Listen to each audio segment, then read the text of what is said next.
Hello दोस्तों, स्वागत है आपका हमारे YouTube चैनल में। तो देखिए, आज मध्यकालीन इतिहास में एक नया टॉपिक लेकर के आए हैं और वो है गजनी वंश या इसी को कहते हैं यामनी वंश। ठीक है, तो देखिए गजनी वंश की स्टार्टिंग कहाँ से होती है।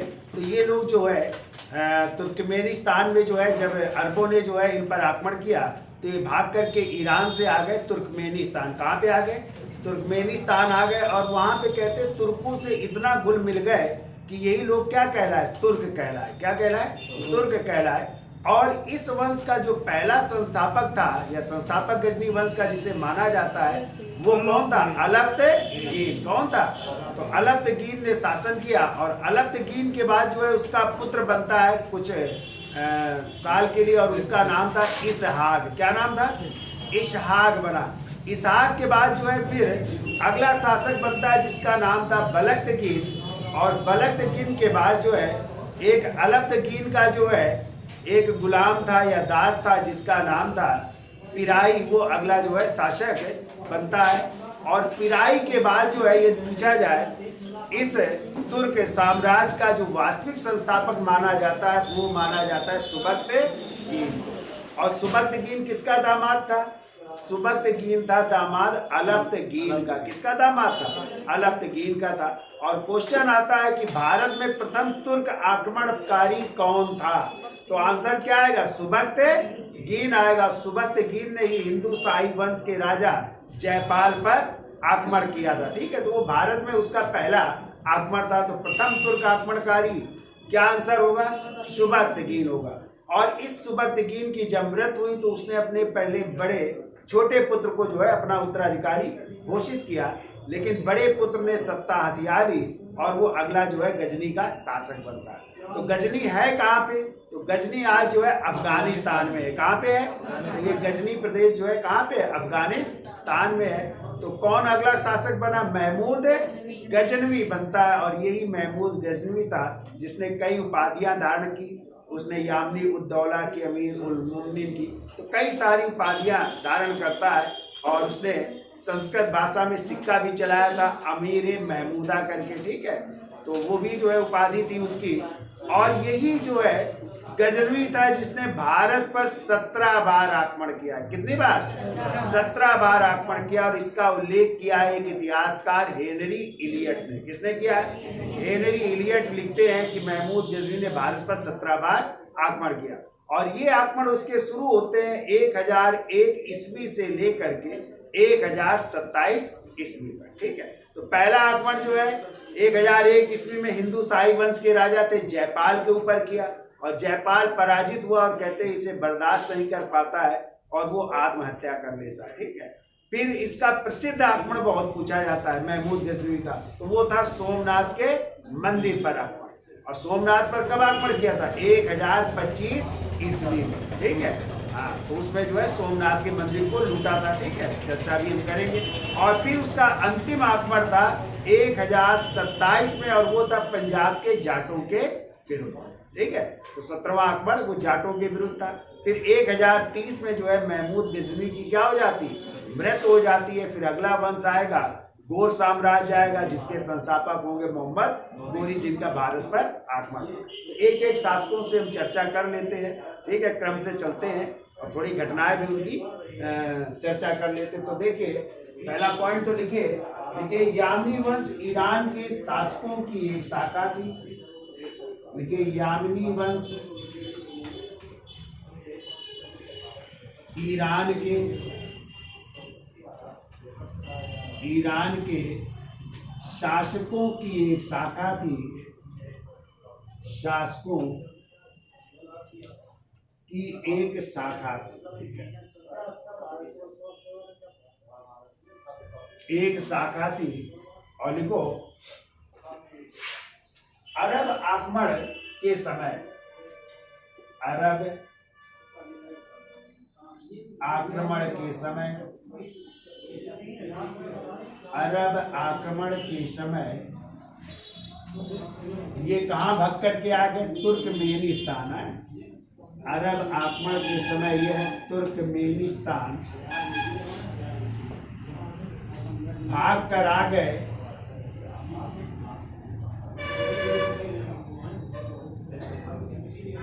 अरब आक्रमण के समय ये तुर्कमेनिस्तान भाग करके आ गए और यहाँ तुर्कों से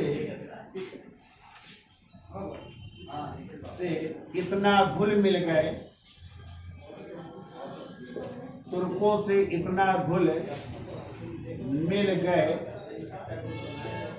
और यही क्या कह रहा है, तुर्क कह रहा है।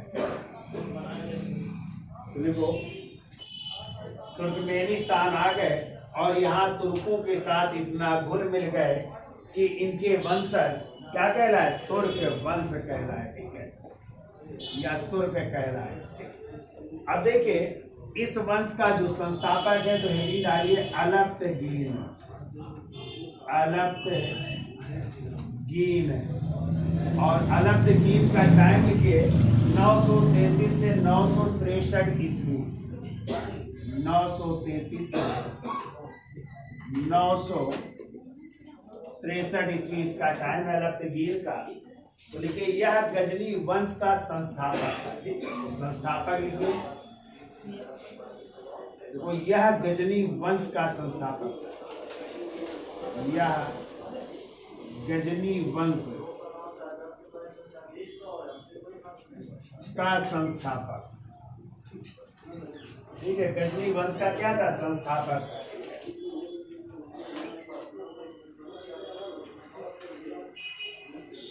फिर देखो 963 ईस्वी में, 963 ईस्वी में इसने गजनी के शासक एवं अमीर, 963 ईस्वी में इसने गजनी के शासक व अमीर और उनका नाम था अबू बकर लावी का, अबू बकर लावी का। तो गजनी के शासक व अमीर अबू बकर लावी से जबुलिस्तान व गजनी छीन लिया, जबुलिस्तान व गजनी छीन लिया और इस तरह जो है उसका अधिकार हो जाता है गजनी पर, ठीक है। अब देखिए अलप्तगीन जो है इस वंश का संस्थापक है। इसके बाद जो है उसका पुत्र गद्दी पर बैठता है, उसका नाम है इसहाक। ये भी जान लीजिए आप लोग, बाकी तो मेन सुबक्तगीन और महमूद गजनी है। इसहाक और इसहाक का टाइम है 963 से 966 ईस्वी, 963 से 966 ईस्वी इसका टाइम है। तो देखिए अलप्तगीन की मृत्यु के बाद उसका पुत्र, अलप्तगीन की मृत्यु के बाद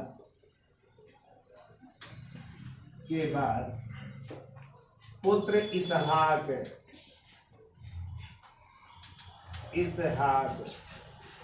कितने वर्षों के लिए शासक बना, वो 3 वर्षों के लिए शासक बना, 3 वर्षों के लिए शासक बना। इसका टाइम 3 वर्ष, ये बस एक लाइन में लिखना है कि 963 से 66, बाकी और ज्यादा जानकारी नहीं। इसहाक के बाद जो है अगला लिखिए बलक्तगीन, बलक्तगीन। और बलक्तगीन का टाइम है 966 से 972 ईस्वी, 966 से 972 ईस्वी। तो लिखिए इसहाक की मृत्यु के बाद उसका सेनापति, इसहाक की मृत्यु के बाद ये सेनापति था, सेनापति बलक्तगीन 972 ईस्वी तक शासक रहा, 972 ईस्वी तक ये शासक रहा है। अब देखिए बलत्तगीन के बाद अगला शासक बनता है पीराई। तो देखिए पीराई, और पीराई का टाइम है 972 से लेकर के 977 ईस्वी। तो लिखिए बलत्तगीन की मृत्यु के बाद अलप्तगीन का एक गुलाम, अलप्तगीन का एक गुलाम था या दास था, एक गुलाम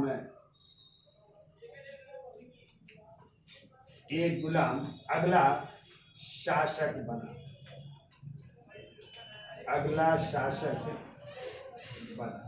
ठीक है। अब इसकी मृत्यु के बाद जो है अब अलप्तगीन का दामाद बनेगा और उसी का नाम है सुबक्तगीन, ठीक है। तो ये क्रम भी याद रखिएगा। अलप्तगीन जो संस्थापक है गजनी वंश का, और उसी ने गजनी के शासक या अमीर से, जिनका नाम था अबू बकर लाविक से, क्या छीन लिया, जबलुस्तान या गजनी छीन लिया, यानी सत्ता हथिया लेता है। फिर उसकी मृत्यु के बाद जो है कौन बना, उसका पुत्र इशहाक बना, जिसने 3 वर्ष तक शासन किया। फिर इशहाक की जब मृत्यु हो गई तो उसी का सेनापति है, सेनापति का क्या नाम है, बलत्तगीन नाम है, जिसने 966 से 72 तक यानी 6 वर्ष तक इसने शासन किया। और फिर इसकी मृत्यु के बाद जो है पीराई, जो कि अलप्तगीन का एक गुलाम है, वो अगला शासक बनता है। 72 से लेकर के 5 साल तक ये शासक रहता है, ठीक है। अब जो है अलप्तगीन का कौन बनेगा, दामाद, और उसी के दामाद का नाम था सुबक्तगीन। इतना लिख लो और स्क्रीनशॉट ले लो, ये आगे बढ़ते हैं। तो देखिए गजनी वंश का अगला शासक कौन है, सुबक्तगीन है, ठीक है। सुबक्तगीन का टाइम है 977 से 997 ईस्वी, और इसकी उपाधि याद रखिएगा अमीर उल उमरा की उपाधि है। और यही जो है इसका दामाद है, तो लिखिए यह सुबक्त, यह अलप्तगीन का दामाद था, यह अलप्तगीन का दामाद था, ठीक है। और दूसरी चीज याद रखिएगा, भारत पर प्रथम तुर्क आक्रमणकारी, प्रथम तुर्क आक्रमणकारी, ये याद रखिएगा। प्रथम तुर्क आक्रमणकारी कौन थे, सुबक्तगीन थे, ठीक है, सुबक्तगीन। और इन्होंने जो है याद रखिएगा भारत में प्रवेश किया, किस दर्रे से, भारत में प्रवेश कर रहे हैं खैबर दर्रे से। कौन से दर्रे से होकर के आए, खैबर दर्रा। ये भी आए, इनके बेटे महमूद गजनी ने भी प्रवेश किया था इसी दर्रे से, खैबर दर्रे से, ठीक है। अब देखिए इन्होंने 986 और 87 ईस्वी में, तीसरा पॉइंट लिखो, 986 या 87 ईस्वी में पंजाब में, पंजाब और पंजाब के जो है हिंदू शाही वंश के राजा थे, वंश के राजा, जिनका नाम था जयपाल। क्या नाम था, जयपाल को जो है पराजित कर रहे हैं, ठीक है, जयपाल को पराजित किया, ठीक है। और इसी हिंदू शाही वंश की राजधानी बहुत पूछी जाती है, याद रखिएगा।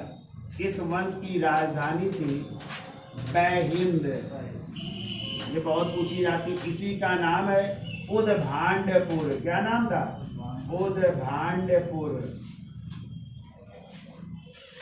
ठीक है, बैहिंद या उदभांडपुर इनकी जो है राजधानी थी। तो कौन पराजित हो रहा है, राजा जयपाल।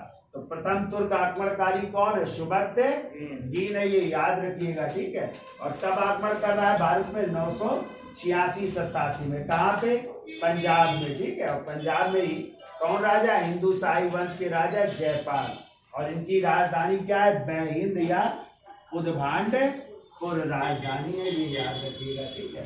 और कहते हैं इसने आक्रमण करके काबुल और जलालाबाद को जीत लिया। किसको जीता, लिख लीजिए, काबुल और जलालाबाद को जीत लिया। जलालाबाद को जीत लिया, इन दोनों को जीत रहा है। जलालाबाद को जीत लिया। अब देखिए अगला पॉइंट को 997 ईस्वी में,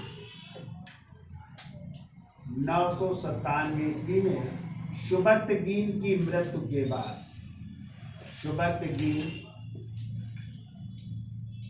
की मृत्यु के बाद इनका छोटा बेटा होता है, इनको छोटा पुत्र, और उसी का नाम था इस्माइल। इस्माइल छोटा पुत्र इस्माइल जो है ये गद्दी पर बैठ रहा है, गजनी के गद्दी पर बैठा। लेकिन कुछ दिन बाद ही बड़े पुत्र, और बड़ा पुत्र है जो इतिहास के पन्नों में किस नाम से जाना गया, महमूद गजनवी के नाम से जाना गया। तो महमूद गजनी ने इसको गद्दी से हटा करके खुद जो है गजनी पर अधिकार कर लिया। तो गजनी पर अधिकार कर रहा है, और अगला गजनी का शासक कौन बन रहा है, महमूद गजनवी बन रहा है। ठीक है, अब इन्हीं की कहानी चलेगी महमूद गजनवी की, जिसने भारत पर कितने बार, 17 बार आक्रमण कर रहा है। ठीक है, तो कहेंगे तो 17 आक्रमण लिखा देंगे, और नहीं तो मेन लिखा देंगे। ठीक है, एक आक्रमण ऐसा था जिसमें जो है अनिर्णायक था, और वो थे चंदेल राजा।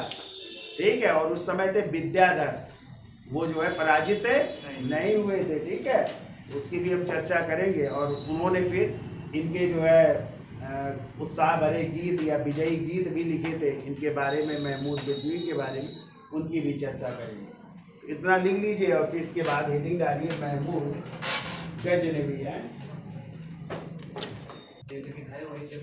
देखिए अगले इस वंश के शासक हैं, और उनका नाम है महमूद गजनवी। ठीक है, जो किसके बेटे, सुबक्तगीन के बड़े पुत्र थे। ठीक है, और इनका टाइम है 998 से 1030 ईस्वी। अब देखिए महमूद गजनवी ने कौन कौन सी उपाधियां धारण की, तो यही पहला शासक है जिसने सुल्तान की उपाधि धारण की थी। ध्यान रखिएगा, कौन सी उपाधि, सुल्तान की उपाधि धारण की थी। और इसने जो है सिस्तान के शासक थे खल्क बिन अहमद को पराजित किया था, और तब उन्होंने सुल्तान की उपाधि धारण की थी। और इन्हें जो है जबलिस्तान का क्या कहते हैं, राजकुमार जी कहते हैं, चूंकि जबलिस्तान को भी जीत लिया था। और इसने गाजी की उपाधि धारण की थी, और गाजी का मतलब होता है काफिरों का वध करने वाला है, काफिरों का वध करने वाला भी कह सकते हैं।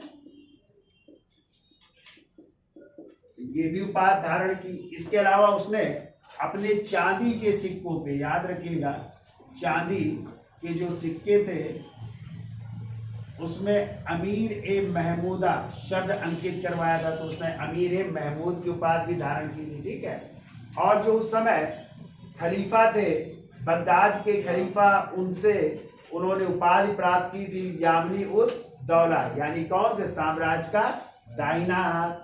और यामी उल बिल्ला की वो उपाधि थी, इसका मतलब होता है मिर्जाओं का प्रमुख है।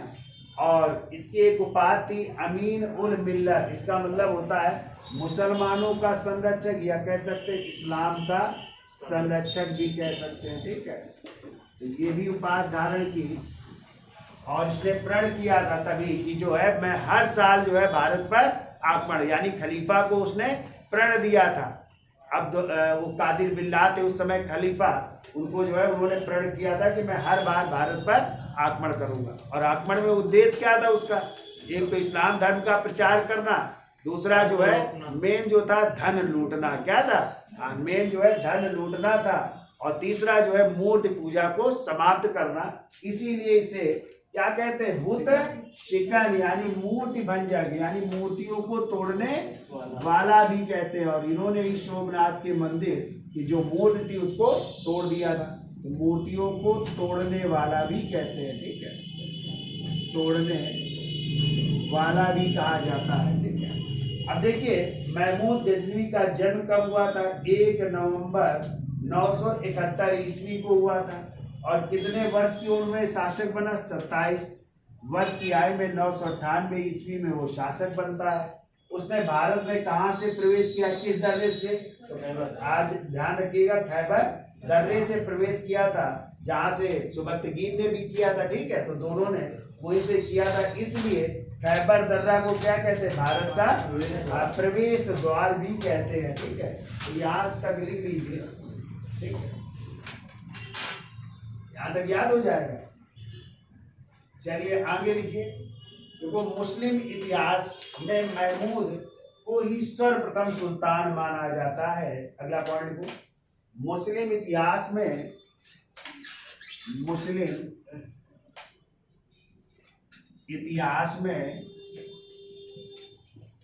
महमूद को ही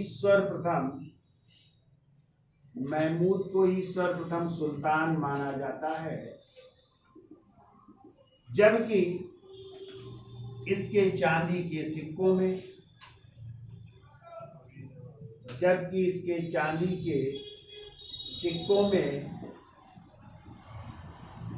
अमीर ए महमूदा शब्द अंकित है। अमीर ए महमूदा शब्द अंकित है। ये सिक्कों में कौन सा शब्द अंकित है? अमीर ए महमूदा शब्द अंकित है, ठीक है। चांदी के सिक्कों में अमीर ए महमूदा शब्द अंकित है। अब देखिए इसने बगदाद के अब्बासी खलीफा, देखो बगदाद के, चूंकि हमने आपको बताया था पहले खलीफाओं की राजधानी क्या थी? मदीना। और मदीना के बाद जो है इनकी राजधानी हो गई थी दमिश्क, सीरिया की राजधानी दमिश्क। और फिर जब अब्बासी खलीफाओं ने शासन किया तो उन्होंने अपनी राजधानी बना ली थी बगदाद को। फिर आगे चल करके खलीफाओं की राजधानी हो जाएगी मिस्र। कहाँ से शासन करेंगे? मिस्र। और अंतिम जो खलीफा होंगे 1924 में, उनकी फिर जो है तुर्की से शासन करेंगे। और तुर्की के ही जो शासक थे वही जो है अंतिम खलीफा होंगे, और उन्हीं की सत्ता को परिवर्तित करेगा तुर्की का ही एक सरदार कमाल पाशा। उनको गद्दी से हटा देगा और इस तरह जो खलीफा का पद हो जाएगा वो अंतिम रूप से समाप्त हो जाएगा। कब? 1924। तो कितने खलीफा है? देखो पहले मदीना से शासन करने वाले, सीरिया से यानी दमिश्क से, अब कहाँ के? बगदाद के। फिर आगे चल करके मिस्र से आएंगे। तो देखो बगदाद के खलीफा, बगदाद, और बगदाद किसकी राजधानी है? हाँ, तो बगदाद के खलीफा, इनका नाम था अल कादिर बिल्लाह। अल कादिर बिल्लाह। तो देखिए बगदाद के खलीफा अल कादिर बिल्लाह ने 999 ईस्वी में, अल कादिर बिल्लाह ने 999 ईस्वी में बल्ख, कामा, हेरात, तो ये कुछ इलाके थे जहां पे किसका अधिकार स्वीकार कर रहे हैं? महमूद गजनवी का। तो देखो हेरात, बल्ख, खुरासान पर, हेरात, बल्ख और खुरासान है, खुरासान पर किसका अधिकार स्वीकार कर लिया? महमूद का। महमूद का अधिकार स्वीकार कर लिया।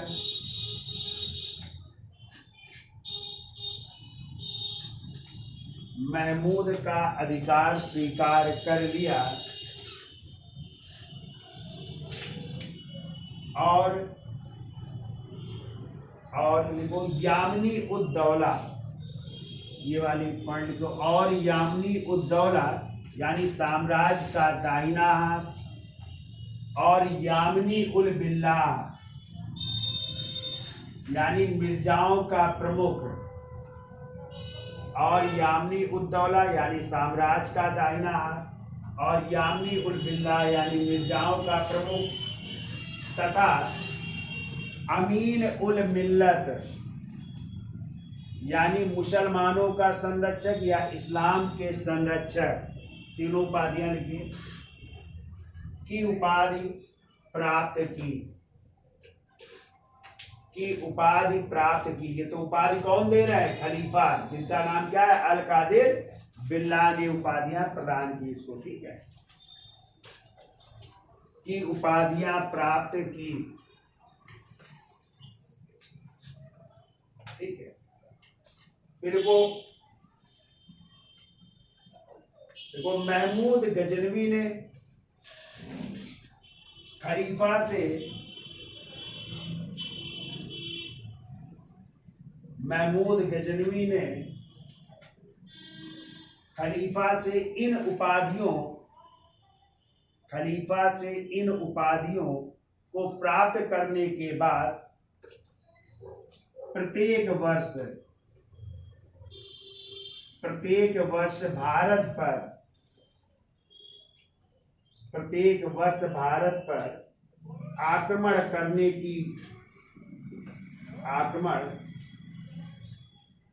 करने की प्रतिज्ञा की कि मैं प्रत्येक वर्ष आक्रमण करूंगा, ठीक है। और कितने आक्रमण कर रहा है? 17। तो किसने लिखा है?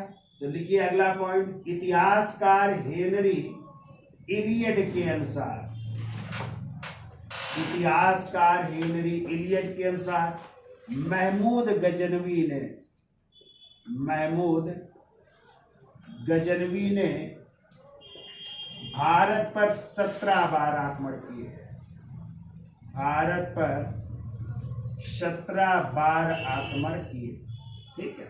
कब से कब तक? तो 1001 ईस्वी से लेकर के 1027 ईस्वी तक उसने भारत पर 17 बार आक्रमण कर रहा है। ये लिख रहा है। ये बहुत पूछा जाता है किस इतिहासकार ने कहा है या लिखा है, ठीक है।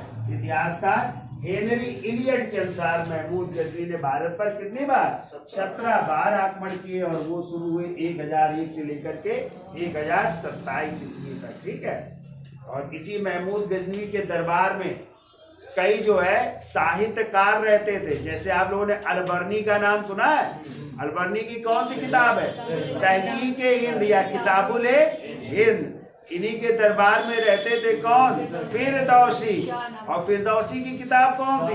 शाहनामा। इन्हीं के दरबार में रहते थे उतबी, और उतबी की किताब है किताबुल यामनी। और इन्हीं के दरबार में रहते थे तारीख सुबक्तगीन के लेखक बैहाकी। कौन रहते थे? बैहाकी भी रहते थे। ये भी पूछे जाएंगे, ठीक है। तो इनकी भी हम डिटेल में चर्चा करेंगे।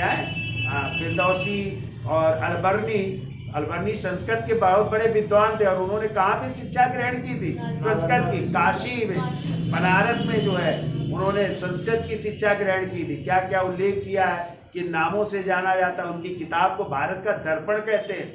किताबुल हिंद को क्या कहते हैं? भारत का दर्पण कहते हैं। तो ये सब डिटेल में आपको पढ़ना है। फिरदौसी जो शाहनामा थी उन्होंने लिखी थी। इन्होंने वादा किया था कि मैं इतनी 1000 स्वर्ण मुद्राएं दूंगा, आप किताब तो लिखिए। तो जब लिख दी तो उन्होंने चांदी की मुद्राएं पकड़ाई उनको, तो उन्होंने मना कर दिया फिरदौसी ने कि मैं जो है चांदी की मुद्राएं नहीं लूंगा। तो फिर कहते हैं, फिर उसको लगा महमूद गजनवी को कि मैंने गलत किया, तो फिर कहते हैं स्वर्ण मुद्राएं लेकर के जाता है देने। तब तक जो है फिरदौसी की क्या हो चुकी थी? मृत्यु हो चुकी थी। कहते उनकी जो बेटी थी फिरदौसी की, उनको देने का वादा करता है, लेकिन उनकी बेटी ने भी मना कर दिया। कहा जब पिताजी को जिंदा नहीं मिली ये मुद्राएं तो मैं क्या करूंगी, तो उन्होंने भी मना कर दिया। ऐसी कहानियां मिलती है, ठीक है। और यही फिरदौसी थे जो महमूद गजनवी के इस दरबार में नहीं रहते थे भारत में, ठीक है। कहाँ पे थे वो? वहां पे गजनी में हुआ करते थे, ठीक है। वो इंडिया नहीं आए, भारत है नहीं आए, ये भी आपको ध्यान रखना है, ठीक है। तो चर्चा करेंगे। तो अब देखो ये 17 आक्रमण है इसके, महमूद गजनवी के 17 आक्रमण है, इनकी चर्चा कर रहे थे।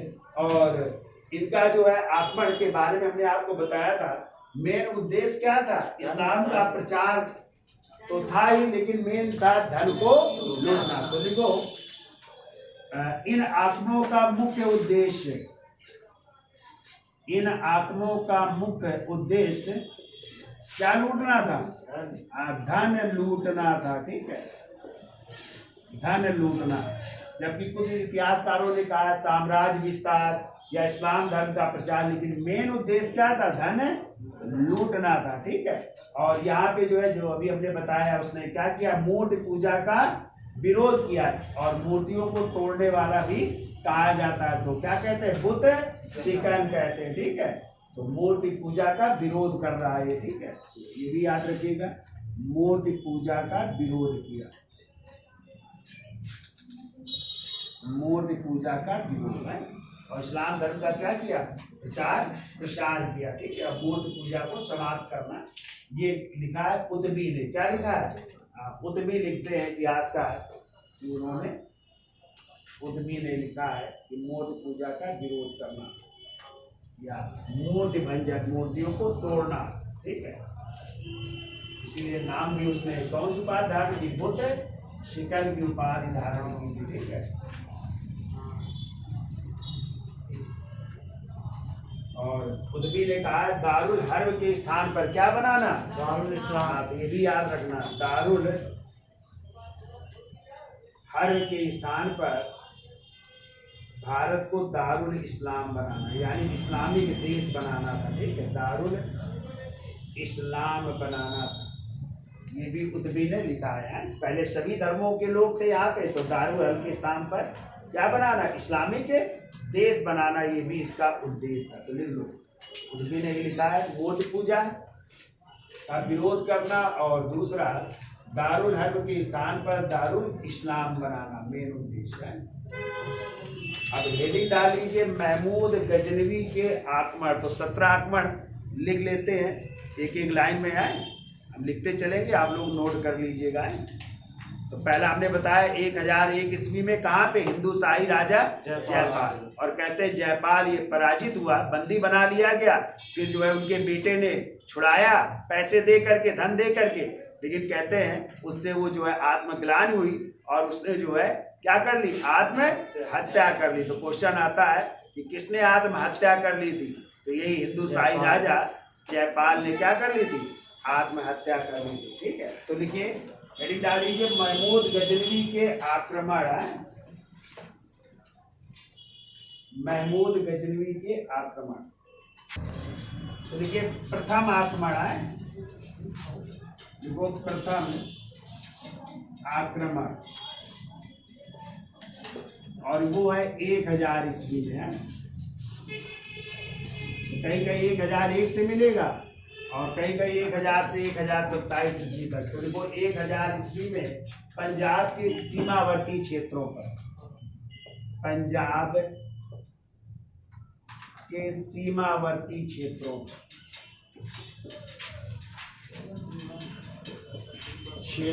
पर, और ये सब जो है जयपाल के अधिकार में थे हैं, जयपाल के अधिकार। लेकिन तब जयपाल पराजित नहीं हुए, छोटे छोटे राज थे, वहां पे आक्रमण हो रहा है। फिर दूसरा आक्रमण लिखिए, दूसरा आक्रमण 1001 ईस्वी में,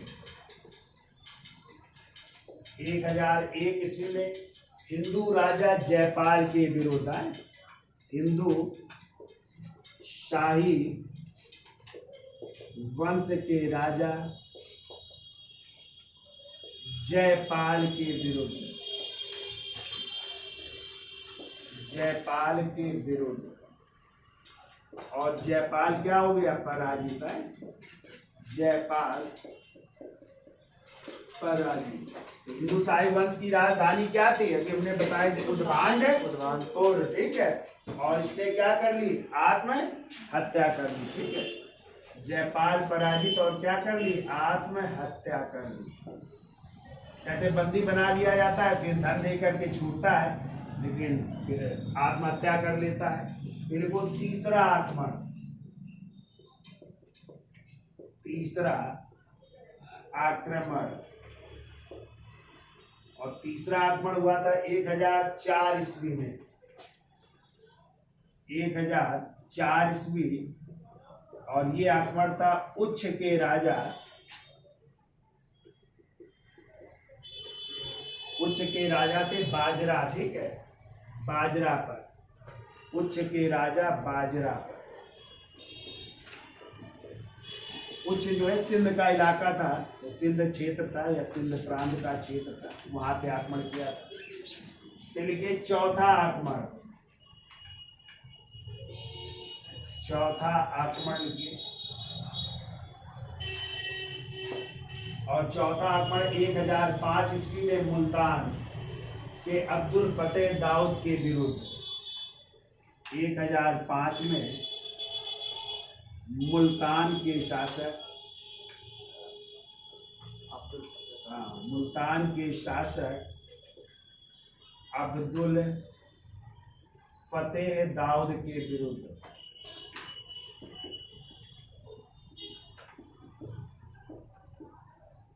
अब्दुल फतेह दाऊद के विरुद्ध हुआ, ठीक है। और कहते हैं इन्होंने सुखपाल को जो है यहाँ पे नियुक्त किया। किसे? सुखपाल को। सुखपाल को नियुक्त। और कहते हैं सुखपाल ने इस्लाम धर्म स्वीकार कर लिया। इस्लाम धर्म स्वीकार करके अपना नाम रख लिया नौसा शाह,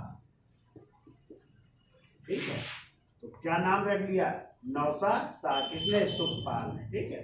जब उसको राज्य मिल गया मुल्तान, तो उसने इस्लाम धर्म स्वीकार किया और अपना नाम बदल करके नौसा शाह रखा, ठीक है। तो ये जो है इनका नाती था, किसका? जयपाल का है। तो जयपाल फिर आनंदपाल और इनका नाम सुखपाल, ये क्रम है। जयपाल और जयपाल का बेटा आनंदपाल, ठीक है। और आनंदपाल का बेटा सुखपाल है, ठीक है। तो इसने इस्लाम धर्म स्वीकार कर लिया, ये भी याद रखिएगा क्रम। ये देखिए पांचवा आक्रमण, एक एक लाइन में लिख लीजिए। पांचवा आक्रमण, और पांचवा आक्रमण हो रहा है 1006 में। 1006 में यहीं पे हो रहा है मुल्तान में। और मुल्तान में कौन है इस समय शासक? सुखपाल के विरुद्ध है। सुखपाल के विरुद्ध। तो सुखपाल के विरुद्ध ही आक्रमण हो रहा है, क्योंकि इसने महमूद गजनवी की क्या की? अधीनता अस्वीकार कर दिया है और इस्लाम धर्म त्याग देता है, ये फिर हिंदू धर्म अपना लेता है, इसलिए इस पर आक्रमण किया गया, ठीक है। फिर आइए छठा आक्रमण, और छठा आक्रमण हो रहा है 1008 में। 1008 में, और ये भी हो रहा है हिंद या उद्भांडपुर में। वही हिंदू शाही राजा उद्भांडपुर। और इस समय हिंदू शाही वंश के राजा हैं, जो कि जयपाल का बेटा कौन है? आनंदपाल के विरुद्ध है। आनंदपाल के विरुद्ध ये आक्रमण हो रहा है छठवां।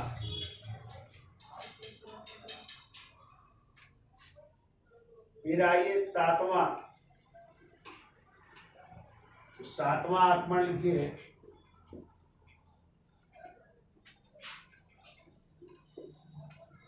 वो है 1008-9 में। 9 में कांगड़ा हिमाचल प्रदेश है। कांगड़ा या नागरकोट भी कह सकते हैं। नागरकोट हिमाचल प्रदेश में।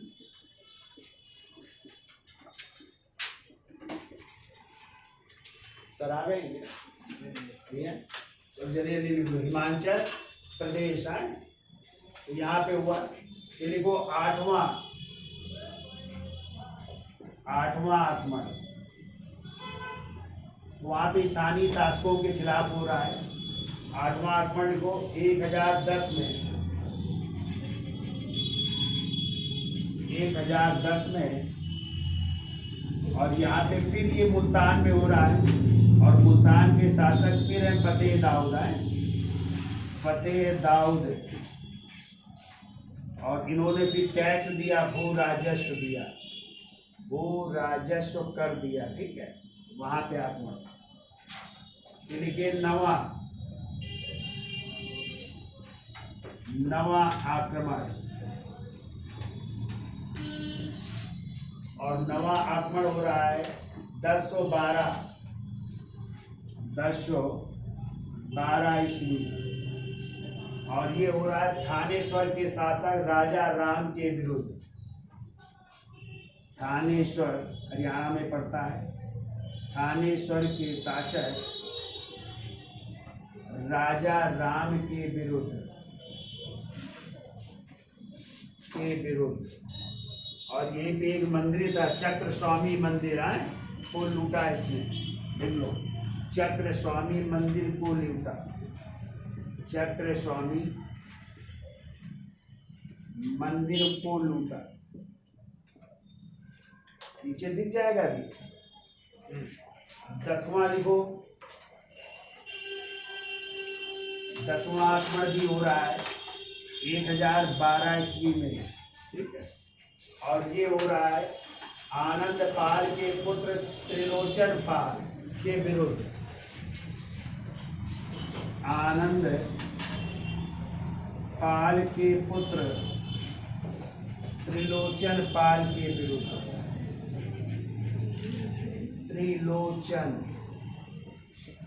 पाल के विरुद्ध, ठीक है। अब त्रिलोचन पाल किसका भाई है? सुखपाल का। किसका है? सुखपाल का। तो कहते हैं आनंद पाल की मृत्यु हो गई, और इसके बाद जो है इसने अधीनता नहीं स्वीकार की, तब यहाँ पे आक्रमण हुआ है।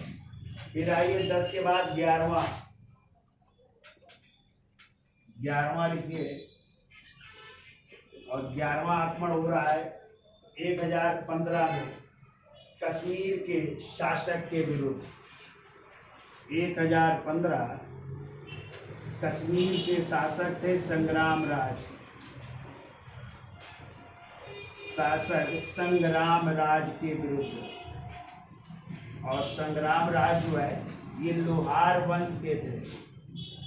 लोहार वंश। और रानी दिद्दा का नाम सुना है? तो रानी दिद्दा की मृत्यु हो गई थी, तो उन्हें अपने भतीजे, और भतीजे का क्या नाम था? संग्राम राज को जो है के विरुद्ध किया था, या शासक बना दिया था, तो उनके विरुद्ध हो रहा है, ठीक है। देखिए 12वां आक्रमण, और 12वां आक्रमण हो रहा है देखो 1018 ईस्वी में कन्नौज में। कहाँ पे हो रहा है? कन्नौज लिख लीजिए। और कन्नौज के शासक है राज्यपाल, राज्यपाल के विरुद्ध। राज्यपाल के विरुद्ध। सर आ जाए तो बता देना। आ गए क्या? अच्छा, तो इतना रहने देते हैं, कल फिर पूरा अभी कंप्लीट नहीं हो पाएगा, ठीक है। तो चलिए आज के लिए इतना, फिर कंटिन्यू जो है आगे फिर युद्ध शुरू होंगे हैं।